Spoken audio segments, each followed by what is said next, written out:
Varicose veins తో బాధపడుతున్నారా? మన ఏవిస్ హాస్పిటల్లో 4,500 రూపాయల లేజర్ స్కానింగ్ ఉచితం. నమస్తే రమగారు. నమస్తే జయ. రమగారు, ధనుర్మాసంలోకి అడుగు పెడుతున్నాము. ధనుర్మాసం అనగానే తిరుప్పావై గుర్తొస్తుందండి. కాకపోతే మనం ఎప్పుడు మాట్లాడుకుంటూ ఉంటాం. ప్రతి సంవత్సరం నేను మిమ్మల్ని తిరుప్పావై చెప్పండి రమగారు అని అడుగుతాను, కార్తీక పురాణం లాగా. జయ, అది అందరం చెప్పేది కాదు, అందరం మాట్లాడేది కాదు అని మీరు చెప్తారు. ప్లస్ ప్రతిరోజు ప్రతి ఇంట్లో కూడా మనం కార్తీక పురాణం విన్నంతగా కూడా కాస్త తక్కువే కదా రమగారు. కానీ ధనుర్మాసంలో ప్రత్యేకించి మనం చేయాల్సిన నియమాలు, పెట్టుకోవాల్సిన పూజా విధానం, ఇలాంటి వాటి గురించి ఒకసారి మాట్లాడుకుందామండి. మార్గశీర్ష మాసం సగమో పావో గడిచాక ధనుర్మాసం మొదలవుతుంది. సాధారణంగా మన నెలలు ఎట్లా నడుస్తాయి? చాంద్రమానంలో నడుస్తాయి. సంకల్పం చెప్పుకునేటప్పుడు కూడా చాంద్రమాన సంవత్సరాల పేర్లే చెప్పుకుంటాం. ఉగాది వస్తే చాంద్రమానంలో ఏడాదే మారుతుంది.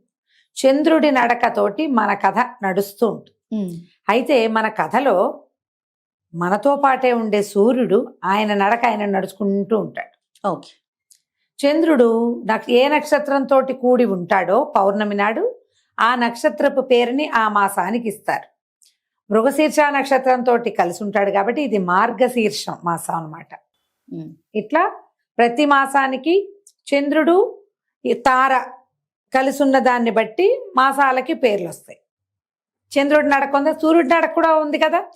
ఈ చంద్రుడి నడకతోటి మన మాసాలు, తిథులు, తిథివార నక్షత్ర గణనం మొత్తం చంద్రుడి వెనకాల పడితే మనం సూర్యుడి వెనకాల పడేది కూడా ఇంకొకటి ఉంది. అదేమిటి? ప్రయాణం.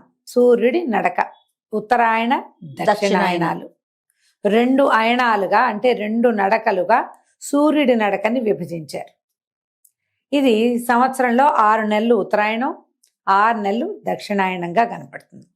మరి ఇప్పుడు చంద్రుడు నడుస్తున్నాడు. సూర్యుడు ఎప్పుడు నడుస్తాడంటే అంటే చంద్రుడి నడక ఎట్లా ప్రారంభం అవుతుంది? అమావాస్య వెళ్ళగానే పౌర్ణమి మాసాలంటే మన శుక్లపక్షం మొదలై పాడ్యమి, విధియ, తదియ, సవితి, పంచమి, షష్ఠి, సప్తమి వరుసగా 14 రోజులు వెళ్ళాక పౌర్ణమి వచ్చి అక్కడి నుంచి 14 రోజులు మళ్ళీ కిందకి దిగి అమావాస్య వచ్చి ఇట్లా చంద్రుడి నెల నడుస్తూ ఉంటుంది.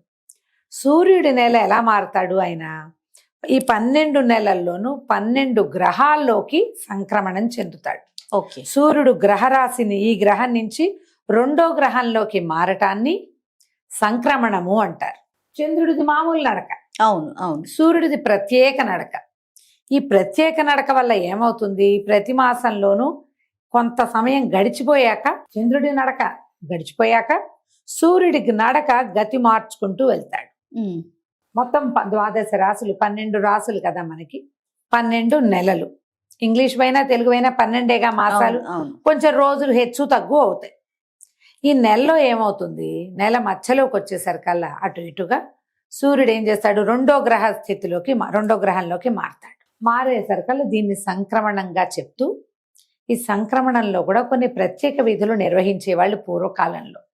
ఇప్పుడు మనం అమావాస్య పౌర్ణమి విధులే సగపడి మానేసాం. ఈ సంక్రమణాల్లో తప్పకుండా నదీ స్నానము, తర్వాత దేవాలయ దర్శనము, పితరులకి నీరు వదిలిపెట్టటము, తర్పణాలు విడవటము అనేది ఒక నియమంగా చేసేవాళ్ళు.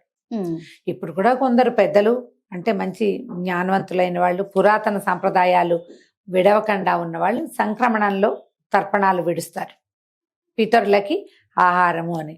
అవన్నీ మానేసిన మనం ఏం చేస్తాం? సంవత్సరానికి 1-2 సార్లు పెద్దల పేర్లు చెప్పుకుని చేసుకుంటాం. తద్దినాలు పెడతారు కదా తిథులు. తర్వాత ఏమో మహాలయ పక్షాల్లో కూడా కొంచెం నిర్వర్తిస్తాం, ఎంతో కొంత నెరవేరుస్తాం కదా.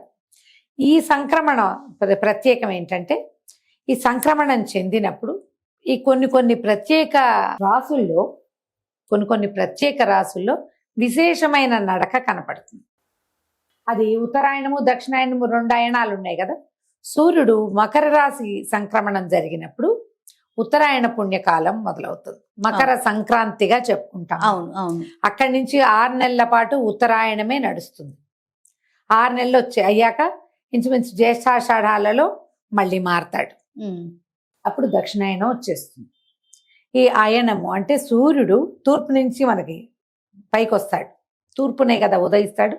ఈ ఉదయించిన సూర్యుడు తూర్పు నుంచి పైకి వస్తూ ఉత్తరం వైపుకి వాలటం మొదలుపెట్టింది ఉత్తరాయణము, దక్షిణం వైపుకి వాలడం మొదలుపెట్టింది దక్షిణాయనము. సరాసరి సూటిగా తూర్పు నుంచి పడమరకు అట్లా టకీమని వచ్చాడు, వాలి నడుస్తాడు. ఈ వాలటం వల్ల ఋతువుల్లో తేడాలు వస్తాయి, ఓకే. వాతావరణంలో మార్పు వస్తుంది. ఈ తర్వాత ఈ ఉత్తరాయణం దక్షిణాయనంగా దీన్ని విభజించడం వల్ల ఉత్తరాయణం పుణ్యకాలంగాను దక్షిణాయనము ఉపాసనా కాలంగాను చెప్తారు. ఇది విశేషంగా కనపడుతుంది మనకి. ఇంచుమించు దక్షిణాయన కాలంలోనే విష్ణుమూర్తి యోగ నిద్రా పరవశుడుగా ఉంటాడు. మనం చెప్పుకుంటాం కదా చాతుర్మాస్యం అని. తర్వాత ఆయన నిద్ర లేచిన తర్వాత ఒక నెల కొంత సమయం గడిచిన తర్వాతే ఉత్తరాయణం మొదలెడుతుంది. ఈ ఉత్తరాయణం మహాపుణ్య కాలంగా చెప్పబడుతుంది. ఇది మకర సంక్రమణంతో ఉత్తరాయణం వస్తుందా. మకరానికి ముందున్నది ధనుర్రాశి. ఈ పుణ్యకాలానికి ముందున్నది ఎప్పుడు కూడా భోగిగా చెప్పబడుతుంది, ప్రత్యేకమైంది. మన పండగ ముందు రోజు భోగి అవును చెప్పుకుంటాం కదా. ఈ ఉత్తరాయణ పుణ్యకాలానికి ముందున్న నెల అయినటువంటి ఈ ధనుర్మాసము విశేషమైన పుణ్యకాలంగా చెప్పబడుతుంది. దీన్ని ఏం చేస్తారు, ధను సంక్రమణం చెందుతాడు, ధనురాశిలోకి ప్రవేశిస్తాడు. ఈ ధను సంక్రమణం చెందటాన్ని మన వాళ్ళు నెలగంటు పెట్టడం, నెలపట్టు పట్టడం అని చెప్తారు. అవును. ఈ రోజుల్లో సాధారణంగా ఏ పుణ్యకార్యాలు చేయరు, కొత్త వస్తువులు కొనుక్కోటాలు అవి చెయ్యరు, పెళ్లిళ్ళు వ్యవహారాలు పెళ్లి మాటలు శుభకార్యాలు ఏవి ఉండవు. చిన్న చిన్నగా పెళ్లి మాటలు పెళ్లి చూపులు లాంటివి కూడా చేయరు. నెలగంటు పెట్టాక కొత్త వస్తువులు కొనుక్కోవటం, కొత్త కార్లు కొనుక్కోవటం కూడా చేయరు. ఉత్తరాయణానికి పీడకాలంగా చెప్పబడుతుంది ధను సంక్రమణం. అయితే ఈ మార్గశీర్షం సగము, ఒక్కోసారి పావు కూడా అవ్వచ్చు, చివరి రోజులు కూడా అవుతూ ఉండొచ్చు. పుష్యమాసం మామూలుగా శూన్యమాసం. అవును, పుష్యం శూన్యం అనే చెప్పుకుంటాం. దాంతో ఈ నెలగంటు పెట్టాం. దానివల్ల ఇక్కడ ఏ శుభకార్యాలు జరగకపోయినా విశేషంగా దైవారాధన జరుగుతుంది. ఈ దైవారాధన పండిత పామరులందరూ చేసుకునే రకంది. ఎవరో కొంతమందే చేసుకునేది ఒక విధానం అయితే అందరూ చేసుకునేది రెండో విధానం. ఈ రెండు విధానాల్లో ఒకటి విశేషించి ఏం చెప్తారంటే వైష్ణవ ఆరాధనా క్రమంలో ప్రత్యేకమైన మాసంగా ఈ ధనుస్సుని చెప్తారు. మార్గళి అంటారు. ఈ మార్గళిలో ఏంటంటే విష్ణుమూర్తిని నిద్రలేపటం, తర్వాత ఆయన్ని పెండ్లి కుమారుణ్ణి చేయటం. ఈ నెల రోజులు స్వామిని మేల్కొల్పు చేస్తూ ఉండటమే ఇక్కడ విశేషంగా కనపడుతుంది. మంచి చలికాలం, ప్రపంచమంతా మంచు దుప్పటి కప్పుకుని ఉంటుంది. ఆ దుప్పటి తెరిచి విష్ణువుని నిద్రలేపుతారు. ఆ నిద్రలేపే పూజా విధానమే ఇన్ని రోజులు కనపడుతుంది. ఈ పూజా విధానం తొలుత ఎవరు చేశారంటే గోదాదేవి చేసిందని చెప్తారు. ఆమె 30 రోజులు రోజుకొక్క పాట పాడి విష్ణుమూర్తిని, ఆయన రంగనాథుడిని నిద్రలేపి చివరి రోజున ఆయన్ని వివాహం చేసుకుని ఆయనలోనే ఐక్యమైపోయింది. ఈ 30 రోజులు ప్రత్యేకంగా వైష్ణవులు తిరువారాధన క్రమంలో ఈ మార్గళి అమ్మవారు చెప్పినటువంటి గోదాదేవి చెప్పినటువంటి 30 పాసురాలని రోజుకొక్కొక్క పాసురం చొప్పున పాడుకుంటూ ఆమెను తలుచుకుని ఆమె ఆచరించిన తెల్లవారుజామున పూజా విధానాన్ని చేసుకుంటారు. విష్ణు ఆలయాలన్నీ హడావిడిగా హైరానగా ఉంటాయి.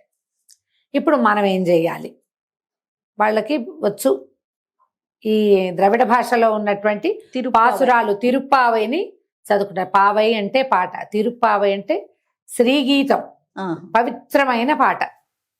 మనకి రాదు, మనం ఏం చేయాలి, తెల్లవారుజామునే లేచి వాకిళ్ళు ఊడ్చుకుని చక్కగా పేడకళ్ళాపు చేసి మంచి ఆవు పేడ ప్రశస్తమైనది తెచ్చుకుని దాంట్లో చేతులు పెట్టి దాన్ని కలిపి చక్కగా గొబ్బిళ్ళు చేసి దాని మీద ముగ్గేసి పసుపు బొట్టు పెట్టి ఒక గుమ్మడి పువ్వో గేదెంగి పువ్వో ఏదో ఒక పువ్వు పెట్టి వాకిళ్లలో ముగ్గు వేసి ముగ్గులో గొబ్బెమ్మల్ని అలంకరించాలి. అందరూ చేసుకోవచ్చు, తెలుగు వాళ్ళంతా. మా ఇంట్లో లేదండి మేము చేసుకోవచ్చా, మీ ఇంట్లో ఉన్నా ఉండకపోయినా చేసుకోవటమే. ఇప్పుడు మా ఇంట్లో లేదు మేము చేసుకోవచ్చా అనేది తిరుప్పావై. మీకు రాదు, ఇంట్లో లేకపోవటమే కాదు మనకి రాదు కూడా.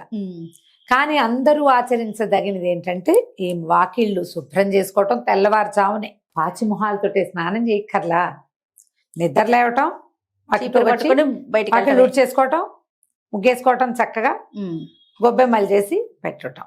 ఈ గొబ్బెమ్మలు అంటే గోపెమ్మలు. విష్ణువారాధనలో దాని ఏది అడ్డం లేదు. ఆఖరికి గొబ్బి కూడా విష్ణువారాధనే. గోపేడతో చేసిన గొబ్బెమ్మ కూడా విష్ణువారాధన. అంతే. ఇక చక్కగా ఇది చేసుకుంటాం. పొద్దు చుట్టుపక్కల ఎక్కడైనా దేవాలయాలు అంటే విష్ణువాలయాలకు వెళ్ళడం, ప్రసాదం తెచ్చుకోవడం. పొద్దున్నే ధనుర్మాసంలో రకరకాల ప్రసాదాలు చేస్తారు. సాయంకాలం ఏదో చదువుకుంటాం. ఇది ధనుర్మాసం విశేషం. ఈ 30 రోజులు చేశాక భోగి పండగ నాడు సంక్రమణానికి ముందు గోదాదేవికి రంగనాథుడితోటి కళ్యాణం జరుపుతారు. గోదా కళ్యాణం 2-3 రోజులు అటు ఇటుగా గోదా కళ్యాణం చేసుకుంటారు. ఒకవేళ ఇవన్నీ చెయ్యం, మనం పాసురాలు అవి రావు కదా మనకి, గోదా కళ్యాణాన్ని అటెండ్ చేయొచ్చు ప్రతి వాళ్ళు. ఓకే. ఈ 30 రోజులు వాకిట్టు ముగ్గేసుకుని దీపం ఇది పెట్టుకోవడం, గొబ్బిళ్ళు పెట్టుకోవడం, తర్వాత మామూలు మన జీవన విధానం ఎలా ఉందో అలా వెళ్ళిపోవచ్చు. ఈ రోజుల్లో చేసే దానం చాలా విశేషమైంది. ధాన్యం, ఆహార పదార్థాలు, ప్రధానంగా వండిన పదార్థం కంటే వండుకోవలసిన పదార్థం దానం చేయటం ఎక్కువ విశేషం. ఒకటి వెచ్చటి బట్టలు దానం చేయటం, రెండోది. ఈ 2 ముఖ్యమైన దానాలుగా చెప్పబడతాయి. ఎవరికి ఏ అవకాశం ఉంటే అది చేసుకుని దాన్నే భగవత్ సేవగా భావించి చేసుకోవటమే. కుదిరితే దేవాలయ దర్శనం, అంతే కదా. అయితే ఈ 30 రోజులు అయ్యేసరికల్లా మనకి సంక్రాంతి పండుగ వచ్చేస్తుంది. అవునండి. అది చూడు, ఎప్పుడు ధను సంక్రమణ ఎప్పుడు వస్తుంది? డిసెంబర్ 15-16 తారీఖుల్లోనే వస్తుంది. సంక్రాంతి పండగ 13, 14, 15 అంతే. ఎందుకు అట్లా వస్తుంది? మనకి చంద్రుడితోటి వచ్చే పండగల ముందుకి వెనక్కి అయిపోతాయి. అవును. ఇవి ఎట్లా వచ్చినాయి? ఇది సంక్రమణం వల్ల ఖచ్చితంగా నెల మధ్యలో అవుతుంది. అవును. కాబట్టి ఈ లెక్క ఇంతే. ఈ లెక్క ప్రకారం చక్కగా ధనుర్మాసాన్ని సుసంపన్నం చేసుకోండి.